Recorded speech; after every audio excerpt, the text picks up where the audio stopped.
اور ان جو لوگوں کے اوپر ظلم ہو رہے ہیں محکموں کے اندر سے، ان کو ہم روکیں اور آہنی دیوار بنا کر روکیں، تو میرے خیال میں ہمارے نوجوانوں کو، ہمارے اس علاقہ کے لوگوں کو ایک موقع مجھے بھی دینا چاہیے۔ دیکھیں تو صحیح، 5 سال گزرتے کون سی دیر لگتی ہے، اگر میں امیدوں پہ پورا نہ اتروں تو 5 سال کے بعد چینج کر لیں گے۔ اچھا، آپ کا احمد پور سیال حلقہ ادھر ملا ہے، پہلے ہمارے پاس ساتھ نہیں تھا، اس سے کیا آپ کو فائدہ ہوگا؟ اور دوسرا، آپ کے جو ایم پی ایز ہیں، کیا آپ کس کو لیں گے؟ یہاں پر چودھری خالد غنی بھی ہیں، مادو لال بھی ہیں، تو ان کا بھی یہی کہنا ہے، دونوں کا کہنا ہے کہ ہم آصف معاویہ صاحب کے ساتھ ہیں، تو صاف ظاہر ہے آپ کے لڑنا تو ایک نہیں ہے، تو اس میں سے کس کو بہتر فیصلہ کریں گے؟ آپ نے پہلا سوال کیا ہے تحصیل احمد پور سیال کے حوالے سے۔ پچھلے الیکشن میں 2018 میں تحصیل احمد پور سیال کی 4 یونین کونسلیں میرے ساتھ شامل ہوئی تھیں، اور ان 4 یونین کونسلوں میں صرف 15-16 دن کی کمپین تھی، یعنی حلقہ بنا اور 1 مہینے کے اندر الیکشن ہو گیا۔ 15-16 دنوں میں نے صرف 3 دن وہاں پہ چکر لگایا تھا، اور ان 3 دنوں میں ان 4 یونین کونسلوں سے ون ہو کر نکلا تھا، اور میرا مد مقابل جو اس وقت موجودہ ایم این اے ہے، یہ وہاں احمد پور سیال میں میرے سے ہارا ہے، ہم وہاں سے جیت کر آئے ہیں۔ اور اب آگے جو اگلی پوزیشن ہے وہ مایوس کن نہیں ہے، نیا حلقہ ہے، اور میرے پاس سے محنت کرنے کے لیے ابھی 8-9 مہینے ٹائم پڑا ہے۔ اس 8-9 مہینے میں انشاءاللہ العزیز ایسی فضا بنا جاؤں گا تحصیل احمد پور سیال میں کہ الیکشن سے پہلے ہی صورتحال واضح ہو جائے گی۔ رہی بات یہاں پر شورکوٹ کے اندر، شورکوٹ میں میرا سابقہ پینل جو تھا وہ چودھری خالد غنی صاحب سے تھا، تو چودھری خالد غنی صاحب کے ساتھ بڑے اچھے انداز میں مل کر ہم نے الیکشن لڑا، اور تاحال بھی ہمارا آپس میں کوئی اختلاف نہیں ہے، کوئی ایسی مطلب وجہ نزاع نہیں ہے کہ ہم آپس میں کوئی جھگڑا ہو، کوئی ایسی ویسی بات نہیں ہے۔ صورتحال یہ ہے کہ میاں مادو لال حسین جنجیانہ صاحب جو ہیں، انہوں نے بھی چونکہ پچھلے دنوں میں P M L N join کر لی تھی، اور چودھری خالد غنی صاحب already P M L N کے ساتھ وابستہ ہیں، تو اب جب دونوں امیدوار پی ایم ایل این کے ساتھ جڑے ہوئے ہیں، تو اب پارٹی قیادت نے فیصلہ کرنا ہے کہ وہ دونوں کو کس انداز سے جو ہے اکاموڈیٹ کرتی ہے۔ تو انشاءاللہ العزیز جو پارٹی قیادت ہے، میرے خیال میں وہ دونوں چونکہ بڑے اہم اور ووٹ بینک رکھنے والی شخصیات ہے، تو دونوں میں سے کسی کو بھی اگنور نہیں کیا جائے گا۔ پارٹی قیادت جو ہے کوئی اچھا ہی فیصلہ کرے گی، تو ان کے ساتھ ساتھ ہم جو فیصلہ ہے، ہمارا فیصلہ اسی اعتبار سے ظاہر ہوگا۔ سر دست ہم اس بارے میں اس سے زیادہ مطلب ہے نہیں بتا سکتے۔ اچھا، ایک آخری سوال یہ بھی ہے کہ رات کو آپ نے دیکھا کہ خان کا جو جلسہ تھا اس پنڈی میں، اس میں انہوں نے فیصلہ کیا کہ اسمبلیاں جو ہیں وہ تمام توڑ دی جائیں گی، تو کیا اس سے الیکشن جلدی ہوگا یا وہی 7-8 ماہ جو لگیں گے آپ کہہ رہے ہیں اسی کے مطابق ہوگا؟ دیکھیں، خان صاحب کا فیصلہ جو رات کو انہوں نے سنایا ہے، بڑا خوشائند فیصلہ ہے۔ اب وہ اس پر کس حد تک عمل درآمد کرتے ہیں، یہ تو اب آنے والا وقت بہت جلد بتا دے گا۔ میرے خیال میں تو ایسا نہ ہو کہ جیسے پچھلی بار صرف خان صاحب نے کہا کہ استعفے دے دو، پھر استعفے لکھے بھی گئے، پھر ان کا سوشل میڈیا پر بڑا مطلب ہے شور شرابہ کیا گیا۔ ادھر سے ہمارے موجودہ جو مطلب ہے ہمارے مد مقابل ہے، میں مخالف تو نہیں کہتا، مخالفت دشمنی ہوتی ہے اور مقابلہ تو پھر بھائیوں میں بھی ہو سکتا ہے۔ ہمارا جو مد مقابل کینڈیڈیٹ ہے اس نے بھی استعفیٰ لکھا، اس نے بھی دیا، اور محبوب سلطان صاحب نے بھی استعفیٰ دیا، دیگر کچھ لوگوں نے استعفے لکھ کے دیے سوشل میڈیا پر بھی، اور کچھ ہی دنوں کے بعد عدالت میں رجوع کر لیا کہ جی ہمارے جو وہ کمرے ہمیں دیے گئے تھے وہ ہم سے نہ لیے جائیں، ہمارا استعفیٰ ہے ہی نہیں۔ وہ سارے لوگ پھر اپنے استعفوں سے مکر گئے۔ تو میں یہ کہتا ہوں کہ خان صاحب نے جیسے اعلان کیا ہے، خان صاحب کو چاہیے کہ وہ اپنے اس اعلان پہ ڈٹ جائیں۔ ابھی ہی انشاءاللہ العزیز ان کو پتہ چل جائے گا کہ کون کون بندہ صرف ان کی پبلک فیم سے فائدہ اٹھانے کے لیے خان صاحب کے ساتھ ہے، اور کون کون بندہ خان صاحب کے نظریے اور ویژن کے ساتھ ہے۔ اسی فیصلے پہ ہی پتہ چل جانا ہے۔ باقی یہ جو اسمبلیاں تحلیل کرنے کا خان صاحب نے اور استعفوں کی جو بات کی ہے، اس پہ عمل بھی ہو جائے تو میرے خیال میں ابھی تک ایسی کوئی قومی پالیسی نہیں ہے کہ الیکشن فوری بنیاد پہ کروایا جائے۔ یہ تو ہو سکتا ہے کہ الیکشن 6 مہینے کی تاخیر سے کروایا جائے، جس کی آئین گنجائش دیتا ہے، تو وہ تو ممکن ہے، لیکن وقت سے پہلے جو ہے الیکشن بظاہر کہیں نظر نہیں آ رہا۔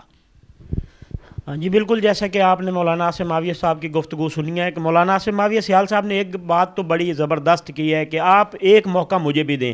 اگر 2018 کا الیکشن دیکھا جائے اور اس کے بعد اتنے کینڈیڈیٹ، تقریباً شور کوٹ میں 19 کے لگ بھگ جو کینڈیڈیٹ تھے، ہم لسٹ دیکھ رہے تھے، اس میں حصہ لینے والے تھے اور اس میں کافی کینڈیڈیٹ موجود تھے، اور 2018 کے الیکشن کے بعد جو کینڈیڈیٹ یہاں پر حلقے میں نظر آئے ہیں وہ مولانا عاصم معاویہ سیال صاحب اور صاحبزادہ امیر سلطان صاحب ہی نظر آئے ہیں۔ اس کے علاوہ سیما اختر بروانہ، امیر عباس خان سیال صاحب، یہ سارے جو ہے غائب ہو گئے ہیں۔ اگر الیکشن پھر آ جاتا ہے اور الیکشن کے دوران یہ لوگ پھر دوبارہ آ جاتے ہیں تو وہاں پر مقابلہ تو امیر سلطان صاحب اور عاصم معاویہ صاحب کا بھی ہوگا، اور اگر دیکھا جائے تو اس میں کیونکہ ان کا حق بھی بنتا ہے، مولانا عاصم معاویہ سیال صاحب جو ہیں 2011 میں انٹری ڈالی اور اس کے بعد ریگولر عوام کی آواز بنتے ہیں، عوام کے پاس جاتے ہیں۔ عوام کے پچھلے دنوں میں ہم نے دیکھا کہ جب مولانا عاصم معاویہ صاحب نے ایک ریلی نکالی اور اس ریلی میں کافی تعداد میں لوگوں نے شرکت بھی کی، تو اس حساب سے اگر دیکھا جائے تو مولانا عاصم معاویہ سیال صاحب کا ورک بھی بہت زبردست ہے۔